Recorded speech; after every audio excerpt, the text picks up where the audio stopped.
et bienvenue sur ce premier vrai épisode de mon podcast Mimi ou pas.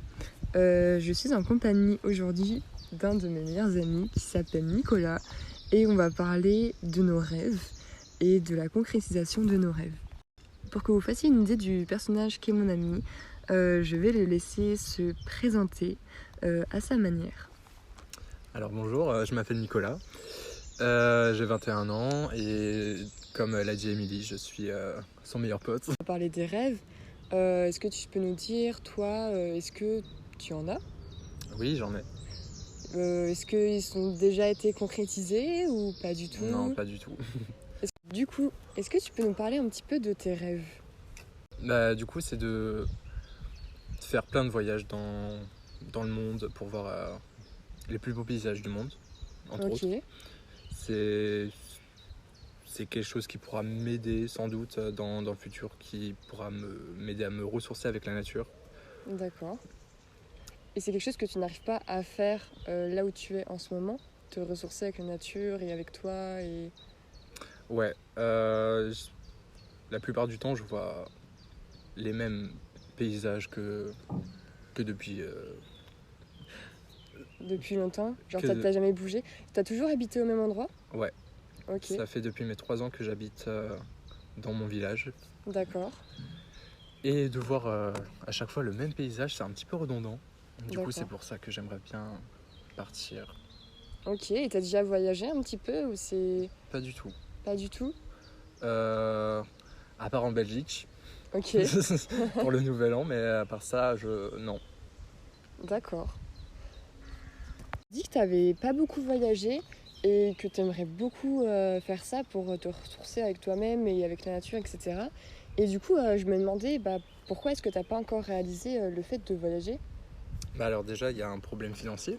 Ouais, c'est principalement l'argent qui fait blocage. Et aussi, j'aimerais bien le faire soit avec quelqu'un de confiance ou avec plusieurs personnes qui Je suis là si besoin. Ouais, c'est exactement avec toi que je voudrais faire, tu vois. Et pour partager la même expérience que moi. Et voilà. Ok. Et à part ce moyen financier, t'aurais pas peur de te lancer en fait dans un gros projet comme ça, de partir voyager à travers le monde ? Non, pas du tout. Pas du tout ? Genre pas de... Tu te diras pas, peut-être que ma famille va me manquer, ou peut-être que, je sais pas, je voudrais retourner chez moi et... Ça peut être un facteur, mais je pense pas que ça posera problème dans cette avancée-là. D'accord. À plusieurs de mes personnes les plus proches, le fait de se demander s'ils avaient des rêves, si ces rêves avaient été concrétisés ou pas encore, et pourquoi ils ne l'étaient pas.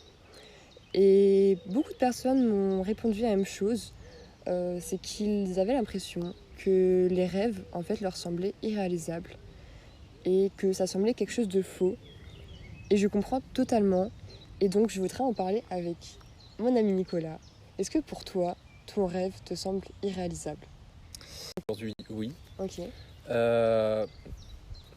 Ouais. Au niveau financièrement, du coup ? Ouais, financièrement déjà. Ok. Mais dans un futur où tu aurais les moyens financiers, etc., de pouvoir te lancer, ça te semble totalement faisable ? Genre, tu n'aurais pas peur du tout, tu m'as dit, de le faire, en fait. Ouais, complètement. Ce sera complètement faisable déjà. Je pose la question moi-même plusieurs fois, est-ce que je serais plus heureuse en réalisant mes rêves, en fait, en faisant ces choses qui me procurent tellement d'énergie et qui me motivent, en fait, ça me fait garder de l'espoir en soi, et je me dis peut-être que si je les réalise, je serais plus heureuse, en fait. Et est-ce que toi, tu penses la même chose ? Oui, je pense la même chose. D'un côté oui et d'un côté non, parce que je vais citer un philosophe, Schopenhauer. Il dit que la vie est comme un tremplin de balance ? une balance. Ok. Et ça oscille de droite à gauche entre la souffrance et l'ennui. Donc ça veut dire que si tu as un rêve, c'est quelque chose que tu aimerais avoir. Oui. Du coup, tu souffres parce que tu ne l'as pas. Oui. Mais quand tu l'as, tu t'ennuies. Oui. Donc c'est mitigé. Et oui, et c'est ce que je pense aussi parce que pour en parler pendant des heures, je pense, mais le fait d'avoir toujours envie de plus, en fait, et de jamais être satisfait de ce qu'on a. Et c'est vrai qu'une fois qu'on ait réalisé notre rêve, en fait, on peut se dire ah c'est fini et maintenant rechercher une autre source d'espoir et pour toujours en avoir plus et toujours en fait avoir un espèce de désir de plus tout le temps. Et, et justement pour en parler, j'ai posé aussi cette question donc des rêves à ma meilleure amie et qui m'a dit elle n'avait pas de rêve, elle n'avait pas ce désir en fait de vouloir toujours plus pour se sentir mieux et voilà quoi. Elle me disait que elle voulait juste être heureuse avec des petites choses du quotidien et que si il se passait des grandes choses à la hauteur des rêves, etc., que ce serait génial en fait, mais que c'est pas du tout quelque chose qu'elle envie ou quoi que ce soit. Si tu penses que genre quand tu réaliseras tes rêves, quand tu auras l'opportunité, on a dit financièrement, etc., de les réaliser, est-ce que tu penses que genre ça va faire comme un nouveau départ? Est-ce que ça va faire comme t'auras l'impression de commencer une nouvelle vie? Est-ce que tu penses que ce sera comme ça ou pas du tout? Bah, je pense, ouais. Parce que, disons que j'ai vécu beaucoup de mauvaises expériences, on va dire, et je pense que ce sera quelque chose qui aura quelque chose de bénéfique pour moi. Déjà, d'un côté psychique. Du coup, je comprends totalement ce que tu veux dire, mais tu dis pas que ça peut juste être une expérience en fait de réaliser ses rêves et c'est juste dans la continuité de ta vie en fait, et que ça va pas forcément être un nouveau départ, c'est juste c'est une continuité et tu auras réalisé quelque chose que tu veux, mais enfin moi en fait j'ai l'impression qu'on idéalise beaucoup les rêves comme si c'était évidemment les rêves c'est totalement idéalisé parce que c'est un rêve quoi. Mais j'ai l'impression qu'on croit totalement que c'est quelque chose d'incroyable, que ça va forcément être somptueux, que ça va forcément créer quelque chose d'hyper positif pour toi, que tu vas commencer une nouvelle vie, que ça va... Enfin, je sais pas. Alors qu'en soi, ça peut juste être une expérience lambda que tu vas passer. Par exemple, imaginons que ton rêve, si je passe faire du saut en parachute, tu vois. Et tu te dis, oui, ça va être trop bien, tu y penses pendant des mois. Au final, c'est passé, t'as trouvé ça bien et c'est tout. Et puis la vie, elle continue et puis t'as envie de faire un autre truc, genre. Ou recommencer la même chose. La même chose. Ouais. Et juste, comme on a dit, ce truc de vouloir toujours plus et d'idéaliser beaucoup de choses qu'on aimerait faire. Enfin, je sais pas, je trouve que c'est... Après, l'humain, il est conçu, entre guillemets, comme ça, genre, il veut toujours plus, quoi. Oui, mais je trouve ça super... pas super égoïste, mais en fait, on est super dans la superficialité. Parce qu'on devrait juste, comme on dit, se satisfaire du nécessaire. Et on dirait Balou dans Le Roi de la Jungle. Ouais. Non, dans le livre de la jungle. Ah là là. Et ouais, bah totalement.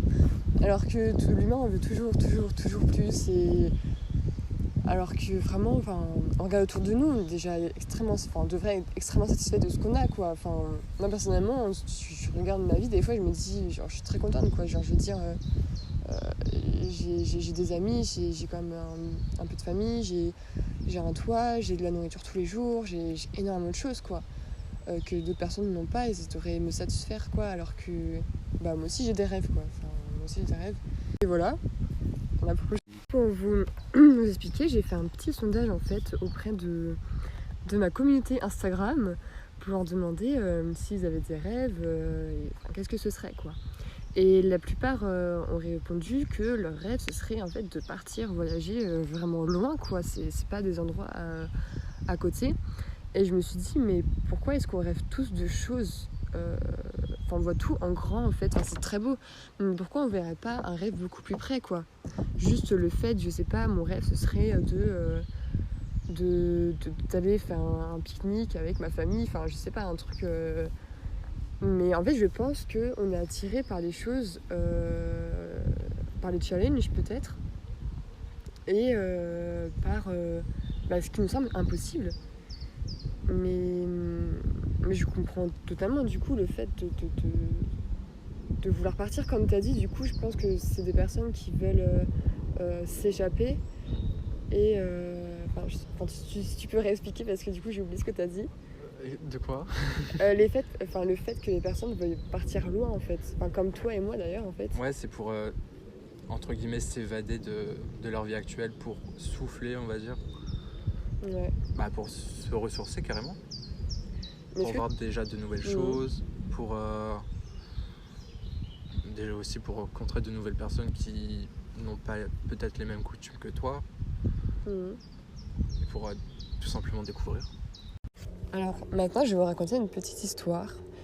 Quand j'étais enfant, vers mes 8 ans à peu près, je suis partie découvrir un pays incroyable pendant plusieurs semaines avec mes parents, ma grande sœur et un ami à ma maman. Et c'était la plus grande révélation que j'ai jamais eue. Je suis tombée totalement amoureuse de ce pays, de la culture, des paysages, des gens, de tout, alors que j'étais gosse. Et ce pays m'a très très longtemps, à la limite, matrixée. En fait, je voulais absolument y retourner, je voulais y vivre. C'était... Je sais pas, ça a animé quelque chose en moi de vraiment particulier. Et donc je parle de la Finlande. C'est pas un pays en soi qui est très touristique, qui n'est pas extrêmement visité, parce que c'est quand même un pays nordique où il fait très froid, où c'est pas la chaleur quoi, de l'Espagne ou je sais pas, genre c'est un mood totalement original si on peut dire. Et moi j'ai adoré, j'ai totalement adoré, et très longtemps j'ai voulu y aller, j'ai voulu y vivre, j'ai voulu visiter tout le pays, tous les recoins que je pouvais voir, vraiment tout quoi. Et je me suis décidée il y a à peu près un an à partir en fait comme jeune fille au pair dans ce pays pendant un temps, pendant quelques mois en fait. J'ai cherché en fait comment je pouvais y aller, comment je pouvais y vivre pendant un certain temps, niveau financièrement, niveau santé, niveau... En fait, à tous les niveaux, comment je pouvais me permettre d'y aller, d'y voyager, d'en découvrir encore plus. Et c'est comme ça que j'ai découvert que je pouvais partir comme jeune fille au pair, en fait, là-bas. Parce que... Enfin, c'est quelque chose qui me faisait assez peur au début, parce que... évidemment, j'adore les enfants, j'adore ce pays, du coup. Mais c'est quand même un autre pays. Ce n'est pas ma langue, ce n'est pas ma culture, ce n'est pas chez moi. Je me serais retrouvée toute seule. Et pour une personne anxieuse, en plus, ça fait énormément. Mais je sais pas, j'ai toujours eu ce truc de me dire qu'il ne fallait pas que ma peur prenne le dessus sur ce que j'avais envie de faire. Et parce que si la peur prenait le dessus, c'est que ça allait me stopper et que j'allais avoir des regrets en fait de ne pas réaliser ces choses qui me font tant rêver quoi. Et c'est comme ça que j'ai pu au final être acceptée dans une famille en Finlande pour partir normalement vivre 3 mois chez eux en tant que jeune fille au pair, donc m'occuper des 2 enfants, donc 2 petits garçons. Et donc je suis partie comme ça en août l'année dernière avec une grande appréhension, on va pas se mentir, parce que ces enfants-là ne parlaient que finnois. Moi je parlais anglais et français. Je suis partie donc dans cette famille. La mère parlait un peu français parce qu'elle prenait des cours liés à son travail. Mais les enfants, eux, ne parlaient que finnois ou très très vite fait anglais pour le plus grand. Et donc, je me suis retrouvée un peu vraiment dans une aventure. C'était totalement l'inconnu, quoi, parce que évidemment, je connaissais un petit peu le pays, j'avais déjà visité un petit peu plusieurs fois, du coup. Mais vivre chez des locaux, dans leur quotidien, c'est extrêmement différent. Enfin, vous vous doutez, je pense, que d'être touriste, passer ses petites vacances comme ça, à bouger dans tout le pays, à faire ses petites activités. Enfin, là, je travaillais et j'étais logée chez des locaux, quoi. Donc, pour s'y adapter, quoi, ça a été un peu compliqué. Évidemment, dès le début, je n'en revenais pas, en fait, quoi, que je partais réaliser mon rêve, quoi. C'était mon rêve de partir vivre, ne serait-ce que quelques temps, quoi, en Finlande, d'y vivre et de connaître plus ce pays qui m'avait tant fascinée pendant tellement longtemps, quoi. Et j'en revenais pas au début, quoi, d'y être et de pouvoir vivre cette aventure. Si je pouvais donner plusieurs étapes à la concrétisation des rêves, moi, par rapport à moi personnellement, Au début, ça a été la peur. Plus les jours avançaient dans le temps, plus je me disais, mais est-ce que c'était une bonne idée en fait que je fasse ça? Est-ce que je suis vraiment prête à partir aussi loin, toute seule, dans un autre pays, dans une langue que je connais pas? Est-ce que je vais être à la hauteur? Est-ce que je saurais me débrouiller? Enfin, énormément de questions. Je pense que évidemment c'est l'anxiété qui parle aussi, mais c'était la peur, c'était vraiment la peur. Et en même temps, c'était la surexcitation de partir faire un truc dont j'ai toujours rêvé, quoi. Mais une fois sur place, après, c'est totalement à la découverte. On redécouvre les lieux. Moi, j'étais pas dans la capitale ou quoi que ce soit, quoi. C'était vraiment... j'étais en banlieue, quoi. C'était vraiment pas un endroit touristique ou quoi que ce soit, quoi. Il y avait vraiment personne. Je me souviens quand j'étais toute seule, à des moments, j'avais mon temps libre et je voulais aller manger quelque part et que j'arrivais dans des restos où les serveurs et quoi que ce soit, ils parlaient que finnois.